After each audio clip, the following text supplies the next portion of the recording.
Bom, vamos direto ao ponto. Olá e as boas-vindas a mais uma análise onde a gente pega aqueles conceitos jurídicos super densos e transforma em algo bem mais claro e fácil de entender. E hoje, nossa, o tema de hoje é simplesmente fascinante. A gente vai mergulhar fundo na mecânica e na rigorosa lógica jurídica por trás do Tribunal do Júri no Brasil. Sabe, para quem acompanha de perto a justiça penal, o júri é quase como se fosse o palco principal, né? O grande teatro da justiça. Mas o que muita gente não vê é que muito antes de qualquer caso chegar lá na frente dos jurados, existe um labirinto processual incrível, desenhado com um propósito super específico. A grande sacada aqui é entender que a lógica jurídica do magistrado, bem como as diferenças entre o procedimento ordinário comum e o procedimento especial do júri, explicam perfeitamente por que precisamos dessas duas fases judiciais. É exatamente essa engenharia toda que a gente vai desconstruir hoje. Para começar a desenhar essa lógica, a gente precisa refletir sobre uma frase muito poderosa do jurista Canuto Mendes de Almeida. Ele descreve essa fase inicial não como uma mera burocracia, mas como abre aspas, filtro procedimental. Isso coloca o magistrado, o juiz de direito ali da vara, na importantíssima posição de guardião da porta. O dever número 1 dele é blindar cidadãos inocentes de acusações que não têm pé nem cabeça. Porque, convenhamos, o sistema reconhece que só o fato de ser levado a julgamento popular já é um fardo emocional gigantesco. Então, essa fase existe justamente para garantir que só aquilo que realmente tem fundamento consiga avançar. E, para nossa explicação de hoje, o roteiro vai ser bem direto. Vamos passar por 5 etapas. 1. O procedimento bifásico. 2. O filtro procedimental. 3. As diferenças do rito comum. 4. A instrução probatória. E, por fim, 5. As 4 portas da decisão. Começando, então, pela seção 1. O procedimento bifásico, ou seja, essa estrutura dividida em 2 fases. O que faz o rito do júri no Brasil ser tão peculiar comparado a outros crimes é exatamente essa divisão claríssima. Não é uma linha reta, sabe? São 2 estágios que funcionam de forma completamente independente. De um lado, a gente tem a fase 1, que o direito chama de sumário de culpa ou judicium accusationis. Essa é a preparação preliminar, o nosso grande filtro. Do outro lado, a fase 2, o juízo da causa ou judicium causae, que aí sim é o julgamento real lá no plenário. O nosso foco hoje é desvendar essa primeira fase, porque é nela que mora a lógica jurídica preventiva mais complexa de todo o sistema. Isso nos leva à seção 2, o filtro procedimental, com o juiz atuando como esse verdadeiro guardião. Neste comecinho, o poder de julgar ainda não está nas mãos do povo. Ele é exclusivo de um juiz de direito, alguém concursado que tem a função de conduzir essa preparação com o máximo de técnica e imparcialidade. Tudo isso é regido lá pelos artigos 406 a 421 do Código de Processo Penal e serve para responder a uma única grande pergunta. A denúncia que foi apresentada é robusta o suficiente para chegar ao júri? O juiz recebe a denúncia, manda chamar a defesa e aplica uma lógica hiperestrita para ver se as provas são viáveis. É o teste de fogo, o filtro definitivo. E tem um detalhe super importante. Como a lei sabe que passar por isso gera uma angústia terrível, ela bota um limite. O artigo 412 crava que todo esse rigoroso sumário da culpa tem que ser concluído no prazo máximo de 90 dias. É o sistema tentando ser eficiente e rápido para evitar que alguém fique com a vida suspensa para sempre esperando uma definição. Passando para a seção 3, as diferenças do rito comum. Lembra da nossa ideia central? Pois é, os desvios dessa norma provam por que o procedimento especial do júri precisa existir de forma tão diferente do ordinário.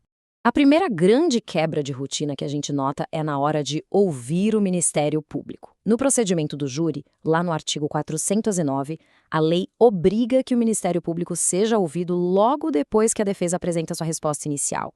Por que isso? Para garantir que haja um debate justo logo de cara sobre qualquer preliminar ou documento novo. É uma garantia que, curiosamente, não tem uma previsão específica equivalente lá no rito comum. A segunda diferença grita logo depois da coleta das provas. No rito comum, o artigo 402 deixa as partes pedirem mais alguma diligência final, caso apareça alguma novidade na audiência. Mas no procedimento especial do júri, simplesmente não tem essa previsão. E a lógica jurídica faz todo o sentido. A ideia é manter esse filtro rápido e direto, cortando qualquer chance de atraso, justamente para tentar cumprir aquela meta apertadíssima dos 90 dias. E olha que ponto interessante sobre as alegações finais. A lei do júri diz que os debates têm que ser estritamente orais, 20 minutos para cada lado e ponto final. Não há previsão legal para entregar memoriais por escrito, coisa que é super normal no rito ordinário. Só que na vida real dos fóruns, a história é um pouquinho diferente. Diante de casos muito complexos, com um monte de réus, a prática nos mostra que juízes acabam usando o bom senso para permitir que esses debates sejam substituídos por documentos escritos. É a realidade prática ajustando a rigidez da lei. Vamos então à seção 4, a instrução probatória. É a ordem das operações na prática. Esse é o verdadeiro coração da primeira fase. Tudo regulado pelo artigo 4.1, que cria um fluxo obrigatório, idealmente acontecendo em uma única audiência super intensa. Primeiro, ouvem as vítimas, se for possível, claro. Depois, as testemunhas. E a ordem importa muito. Estritamente as da acusação primeiro, seguidas pelas da defesa, o que garante à defesa a chance de rebater tudo o que foi dito. Aí entram os peritos para esclarecimentos técnicos, e só no final de todo esse quebra-cabeça é que vem o interrogatório do acusado, já emendando nos debates orais. É uma ordem lógica e irretocável, a história construída e atacada muito antes de o acusado dar a versão dele sobre o cenário das provas. Finalmente, chegamos à seção 5, as 4 portas da decisão. Acabaram os debates, a audiência encerrou. O juiz agora pega o processo e tem nas mãos a chave para abrir apenas uma de 4 portas possíveis. A primeiríssima porta é a pronúncia, do artigo 413. É aqui que o juiz já admite a acusação. Ele entende que sim, há prova da materialidade, o crime de fato existiu e existem indícios suficientes de quem foi o autor. Mas atenção a um detalhe técnico hiperdelicado. O juiz precisa medir muito bem as palavras. Ele não pode usar aquela eloquência acusatória, não pode se empolgar na escrita. Afinal, admitir uma suspeita não é cravar uma certeza, e ele jamais pode contaminar a cabeça dos futuros jurados. É um verdadeiro malabarismo técnico. A segunda porta é a impronúncia, lá no artigo 414. Aqui, a lógica é o oposto. O juiz simplesmente não achou provas de que o crime ocorreu ou não viu indícios que convencessem sobre a autoria. Mas, olha só, é fundamental entender isso. Impronúncia não é absolvição. Ela é tipo um pause. O filtro parou o caso ali. Se amanhã ou depois aparecerem provas novas e o crime não estiver prescrito, o caso pode voltar a rodar. Isso bate de frente com a terceira porta, que é a absolvição sumária, do artigo 415. Aqui a lógica jurídica é drástica.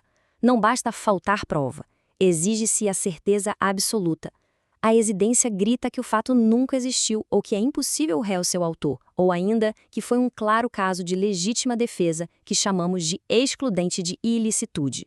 O juiz puxa o freio de mão e inocenta de imediato. Por quê? Porque seria um absurdo completo submeter alguém a um júri popular se já está óbvio que a pessoa é inocente. E a quarta e última porta é a desclassificação, pelo artigo 419.